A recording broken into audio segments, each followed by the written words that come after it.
Welcome to Real World Peaceful Parenting, a podcast for parents that are tired of yelling, threatening, and punishing their kids.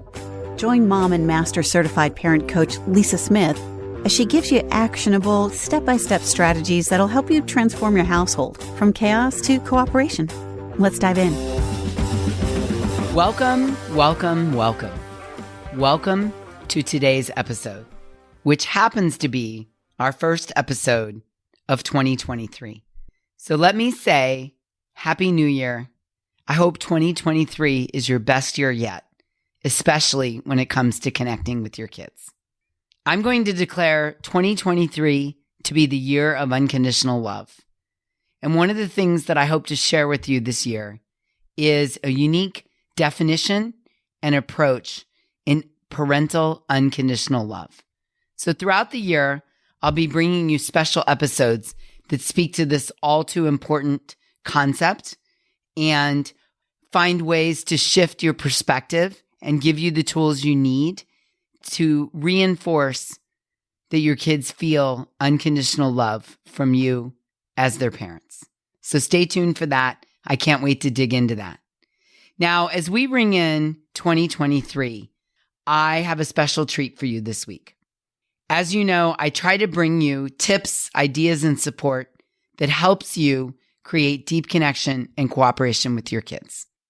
And today I want to share with you 10 things I know for sure that will have an immediate impact on your real-world peaceful parenting. So as you listen to these, maybe give yourself a checklist or an assessment. Do I know this? Am I doing this? Do I get this? Do I know how to do this? And really ask yourself, where am I at on a scale 1 to 5 in each of these 10 areas? Because these are 10 things I know for sure that are an absolute game changer when it comes to real world peaceful parenting. So go through the list, evaluate yourself, maybe pick a couple that sound really important to you or you feel really passionate about, and commit to them. Let's dig in. I want to share with you 10 things I know for sure. We'll call this like the equivalent of the David Letterman top 10 list. Remember David Letterman? Oh, I loved his show in the evenings, and I really loved his top 10 list. So let's just dig in here. Number one thing I know for sure at the top of the list, what I know for sure is that you are not alone. I want you to know you are not alone. I see you, I hear you, and I'm here for you. I have no judgment of how you're parenting. And if you're ready to do something new or different, I'm here for you. It's really important to me, really important that you know you're not alone. You're not the only parent struggling with this. I know when I was at the beginning, or maybe I should say before I got on the path to peaceful parenting, this was one of my biggest roadblocks. I looked around, and when I looked around, everyone else seemed to be doing it right, and I couldn't figure out how to get there. I felt so alone. I would have given anything back then to have had a podcast and a community to go to, someone that spoke to me each week that assured me that I wasn't alone, I wasn't broken, I wasn't missing a parenting gene. I just needed some tools, and that someone was there for me and understood what I was going through. So please let me be that person for you. And please understand that you are not alone. I see you and I'm here for you. Yeah? Awesome. All right. The number 2 thing I know for sure, there is no perfect parent. No one. There is no perfect parent. Not me, not Mr. Rogers, not Eckhart Tolle, not Brene Brown. There is no perfect parent. No one. We all lose it once in a while. It's part of the human experience. It's what you make it mean for you and your kids once you lose it. It's how you recover, how you repair and recover that creates the setback or the step forward. Just know that everyone loses their shiz once in a while, even Mr. Rogers. Yeah? All right. Number 3, progress, not perfection, is our mantra here at Real World Peaceful Parenting. I've said this many times on podcasts before, but my goal every day is to be a better parent today than I was yesterday. My goal isn't to be perfect. My goal isn't to always get it right. My goal isn't to be better than someone else that I see or that I think is perfect. My goal, and I want this to be your goal too, so I'm giving it to you as a gift. I want your goal every day to be, today I'm going to be a little bit better of a parent than I was yesterday. And my mantra is progress, not perfection. So good, right? Drop the expectation of perfection. All right, number 4. Number 4 is a big one. Your kids want to know that you love them no matter what. Your kids want to know that you love them the exact same when they make a mistake or mess up or show you their shadow side as when they show you their, quote, good side, their perfect side, their strengths, the things that you admire about them. They want to know that you love them the exact same. So good, right? So good. Think about the tone, the language, the approach, the emotion you emote when you're praising them for what they do well as when you're getting on them for their mistakes. And make sure that you're communicating to them that you love them no matter what. So important. Okay, number 5. On the top 10 list of things I know for sure, number 5 is that connection is when the other person feels seen, heard, and valued. I love Brene Brown's definition. Feels seen, heard, and valued. Connection is when the other person feels seen, heard, and valued. And what I know for sure is that when you create connection with your kids, cooperation will follow. You cannot mandate cooperation. You can mandate compliance, but you can't mandate cooperation. If you want cooperation, make sure there's connection. Make sure the other person feels seen, heard, and valued. So important. And if you need more on this, you can dig back through some of the other episodes we've done. I did an entire episode on connection. So go have a listen to that to deepen your understanding, especially if you're new here as to what I'm talking about there. Okay, number 6. Number 6 is a good one. Number 6 of the 10 things I know for sure is, drum roll please, it is never too late to get on the path to peaceful parenting. Never.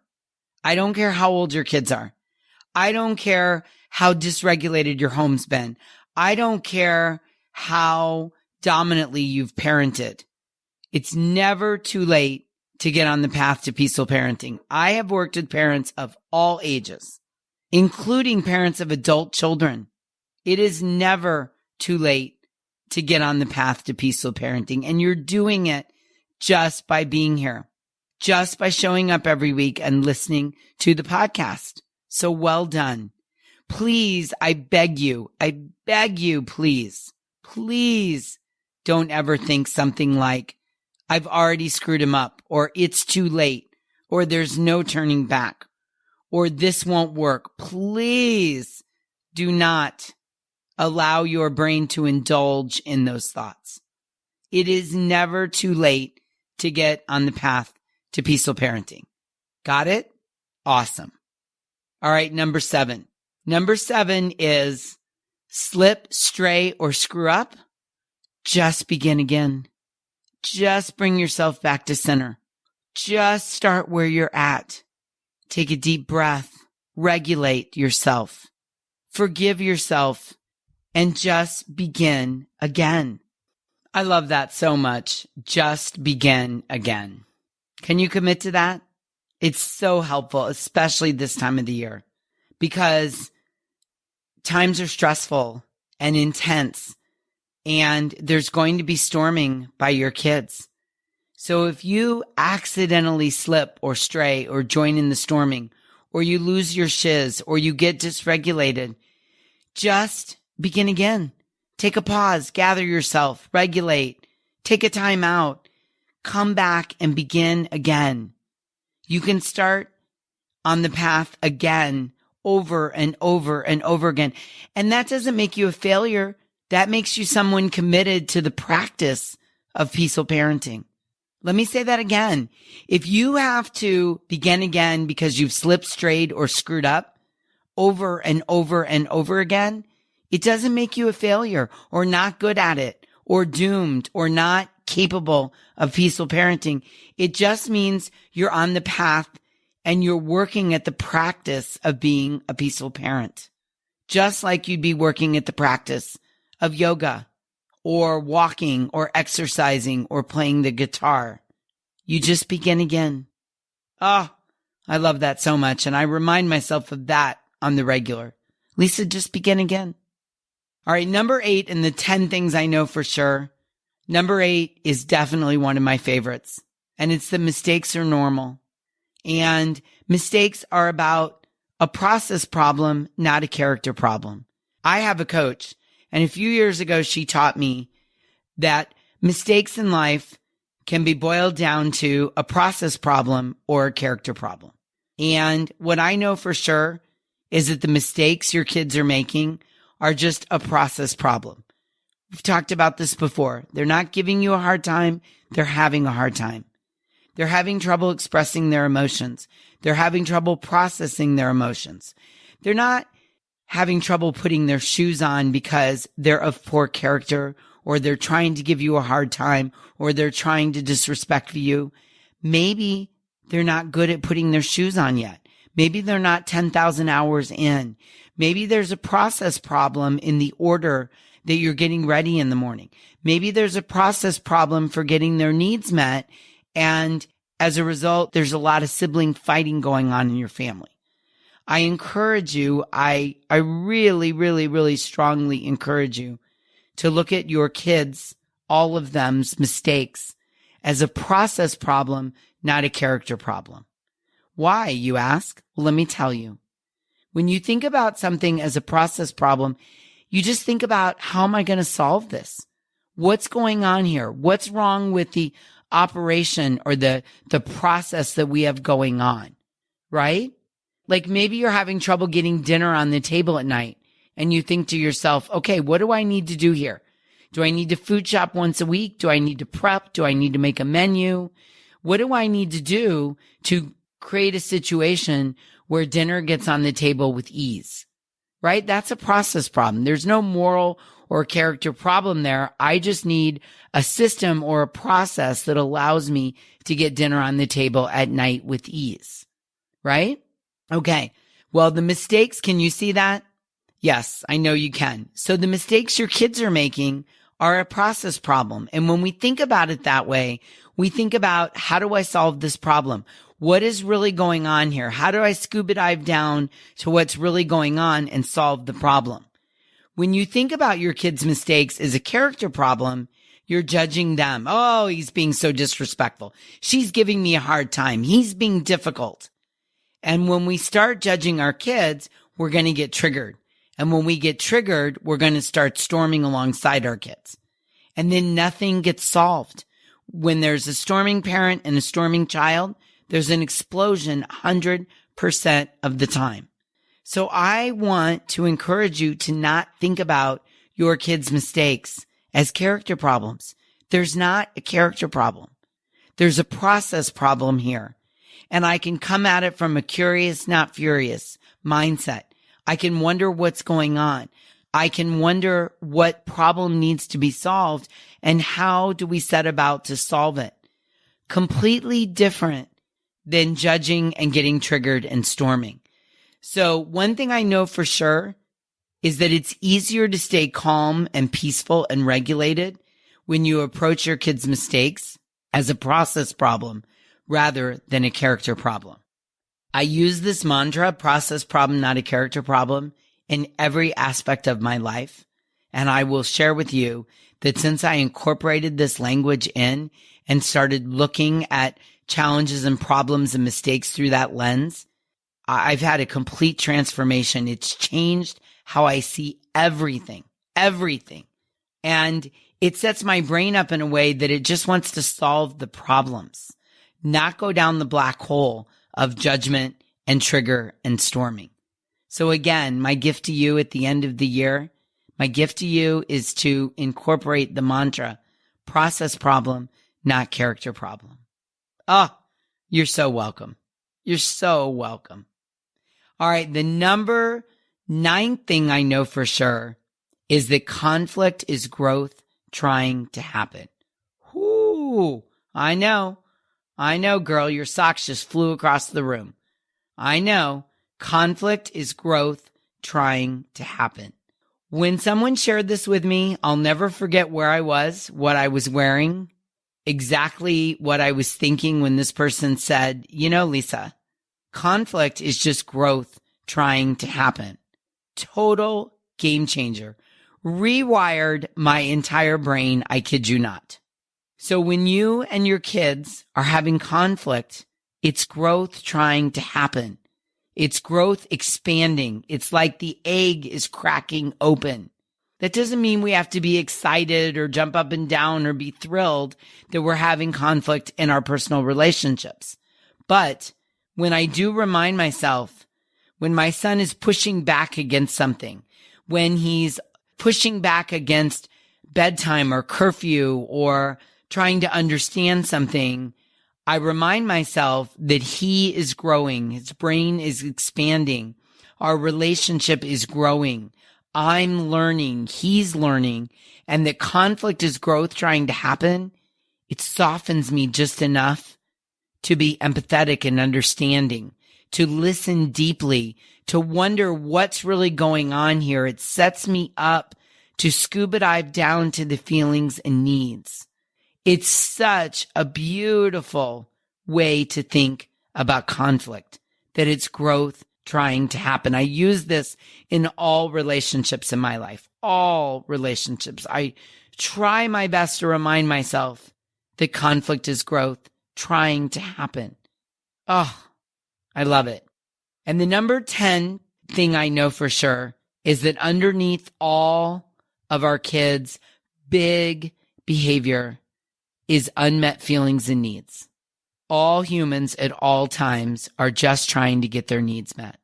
Let me say that again. All humans at all times are just trying to get their needs met. And when our needs are met, one set of feelings bubble up.